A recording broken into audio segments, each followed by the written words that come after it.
Good morning दोस्त। आज हम लोग एंशियंट सिविलाइजेशन, जिसका हिंदी नाम है प्राचीन सभ्यता, पार्ट 1 हम लोग मेसोपोटामिया की सभ्यता पढ़ चुके हैं। आज हम लोग पार्ट 2 सिंधु सभ्यता के बारे में जानने का प्रयास करते हैं। तो चलिए वीडियो को स्टार्ट करते हैं।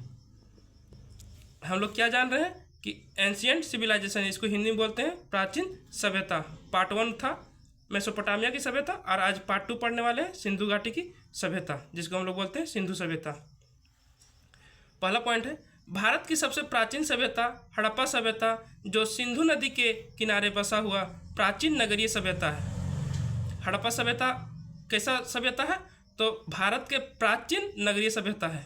वर्तमान समय में यह दो देशों भारत और पाकिस्तान के बीच बसा हुआ शहर है। रेडियो कार्बन 14 जैसी नवीन विश्लेषण पद्धति के द्वारा सिंधु सभ्यता की तिथि 2400 ईसा पूर्व से 1700 ईसा पूर्व मानी जाती है। ये डेट लिखना बहुत जरूरी है। ये समय अवधि को दर्शाता है। ये समय अवधि को दर्शाता है। तो चलिए इस पॉइंट को फिर से रिपीट करते हैं। रेडियो कार्बन 14 जैसी नवीन पद्धति विश्लेषण पद्धति के द्वारा सिंधु सभ्यता की तिथि 2400 ईसा पूर्व से लेकर 1700 ईसा पूर्व मानी जाती है।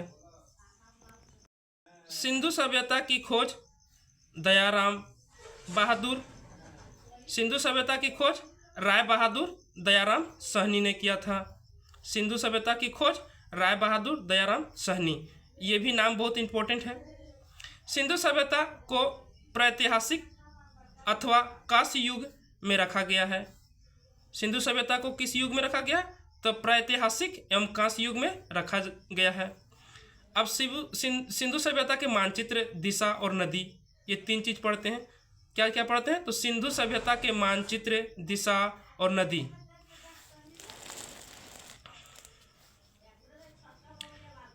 पूर्वी पुरास्थल यानी कहने का मतलब ईस्ट साइड, पूर्वी पुरास्थल। इधर है पश्चिमी पुरास्थल।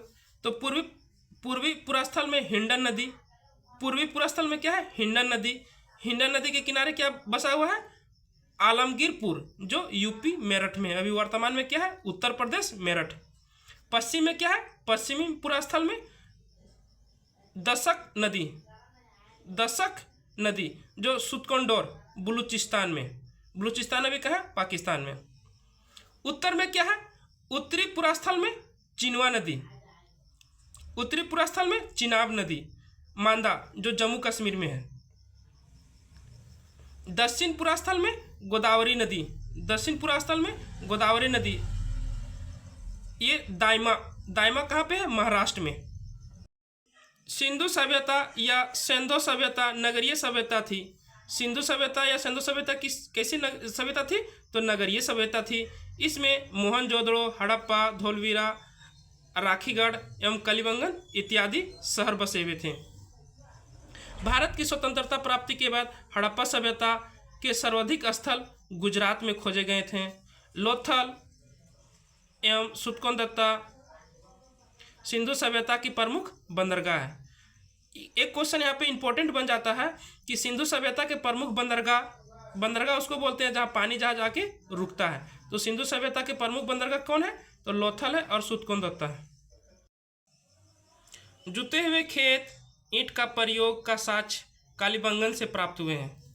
खेती गृहस्थी, जिसको हम लोग बोलते हैं जुते हुए खेत, खेती गृहस्थी को ही बोलते हैं जुते हुए खेत। ईंट का प्रयोग का साक्ष्य कालीबंगन से प्राप्त हुआ है।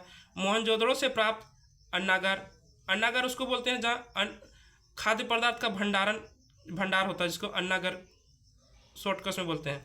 तो मोहनजोदड़ो से प्राप्त अन्नागार। बृहद स्नानघर, तालाब हम लोग जो बोलते हैं, बृहद स्नानघर सिंधु सभ्यता की सबसे बड़ी इमारत थी। अग्निकुंड लोथल एवं कलिबंगन से प्राप्त हुए हैं। मोहनजोदड़ो से पशुपतिनाथ देवता की मूर्ति, इसके चारों ओर हाथी, गेंडा, चीता, भैंसा विराजमान थे। सिंधु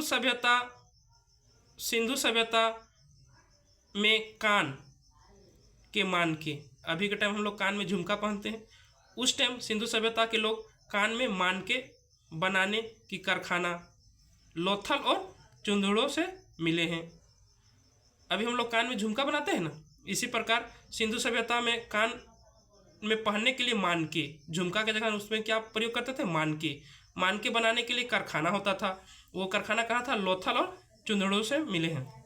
सिंधु सभ्यता की लिपि भावचित्रात्मक है। सिंधु सभ्यता की लिपि भावचित्रात्मक है।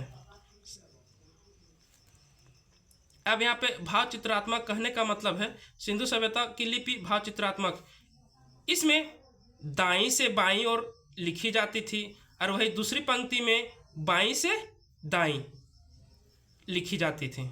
यहाँ पे एक पॉइंट नोटेड वाला है कि भावचित्रात्मक जो लिपि थी इसमें सबसे पहले फर्स्ट लाइन में दाईं से बाईं और सेकेंड लाइन में बाईं से दाईं ओर लिखी जाती थी। यहाँ पे एक पॉइंट नोटेड करने वाला है। सिंधु सभ्यता के लोग ने घरों तथा नगरों के लिए गीढ़ पद्धति अपनाई गई थी। सिंधु सभ्यता में मुख्य फसल गेहूं और जौ था। सिंधु सभ्यता में मुख्य फसल क्या था, गेहूं और जौ, और अभी क्या है मुख्य फसल, गेहूं और धान। सिंधुवासी मिठास के लिए शहद का प्रयोग करते थे, जिसको हम लोग मधु अभी के टाइम में बोलते हैं, इसी को शहद उस टाइम बोला जाता था। रंगपुर एवं लोथल से चावल के दाने मिले हैं, जिससे खेती होने का प्रमाण मिलता है।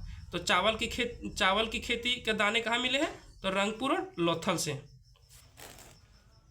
तोल या भार, किसी वस्तु को वजन करने के लिए तोलते हैं, उसी को हम लोग भार बोलते हैं। तो भार की इकाई को क्या बोलते थे, 16 के अनुपात में है। सिंधु सभ्यता के लोग यातायात के लिए 2 पहिया, 4 पहिया, बैलगाड़ी और भैंसा गाड़ी का भी प्रयोग करते थे। एक इतिहासकार है पिगट्स महोदय ने हड़प्पा और मोहनजोदड़ो को जुड़वा राजधानी कहा। ये भी एक पॉइंट नोटेड वाली बात है कि इतिहासकार पिगट्स महोदय ने हड़प्पा और मोहनजोदड़ो को जुड़वा राजधानी कहा। सिंधु सभ्यता के लोग धरती को उर्वरता की देवी मानकर पूजा करते थे। ये भी एक नोटेड वाला पॉइंट है कि सिंधु सभ्यता के लोग धरती को उर्वरता की देवी मानकर इसकी पूजा करते थे। स्वास्तिक चिन्ह हड़प्पा सभ्यता का देन है, इससे सूर्य उपासना का अनुमान लगाया जाता है। सिंधु सभ्यता में मातृदेवी की उपासना सर्वाधिक प्रचलित है। सिंधुवासी सूती और ऊनी वस्त्रों का प्रयोग करते थे। सिंधुवासी मनोरंजन के लिए मछली पकड़ना, शिकार करना, पशु पक्षी को आपस में लड़ाना, पासा खेलना, जिसको हम लोग बोलते हैं जुआ, उस टाइम पासा बोला जाता था, पासा खेलना का प्रयोग करते थे। सिंधु सभ्यता के लोग काले रंग के डिजाइन किए हुए लाल मिट्टी का बर्तन बनाते थे। आज भी कुम्हार लोग काले रंग की मिट्टी को ऊपर से लाल कलर करके मिट्टी का बर्तन बनाते हैं। आग में पकी हुई मिट्टी को उस टाइम टेराकोटा कहा जाता था। हड़प्पा में शवों को दफनाने, जबकि मोहनजोदड़ो में जलाने की प्रथा थी। हड़प्पा में शवों को, जो लाश होता है, उसको दफनाने की प्रथा थी और मोहनजोदड़ो में लाश को जलाने की प्रथा थी। एक नोट वाली पॉइंट है, इसको क्वेश्चन के अनुसार अपने मन में इसको याद रख लीजिएगा, इसको अपने मन से लिखने का प्रयास कीजिएगा, क्वेश्चन के अकॉर्डिंग आंसर। अब नोट में क्या है, हड़प्पा शब्द थोड़ा सा फेमस है। तो हड़प्पा रावी नदी के किनारे बसा हुआ शहर है, जो दयाराम सहनी के द्वारा 1921 में खोदा गया था। ये खोदने का स्थान कहाँ है, पाकिस्तान। दूसरा जो शब्द है इंपॉर्टेंट, मोहनजोदड़ो सिंधु नदी के किनारे बसा हुआ शहर है, जो राखाल दास बनर्जी के द्वारा 1922 में पाकिस्तान के सिंध प्रांत से खोदा गया था। अब इसका मोहनजोदड़ो का अर्थ क्या होता है? मोहनजोदड़ो का अर्थ होता है मृतकों का टीला, और कलिबंगन का अर्थ होता है काली मिट्टी की चूड़ी। किसका अर्थ होता है? कलिबंगन का।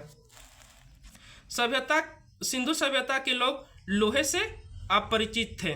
कहने का मतलब है सिंधु सभ्यता के लोगों को लोहे के बारे में जानकारी नहीं थी। वीडियो देखने के लिए थैंक यू।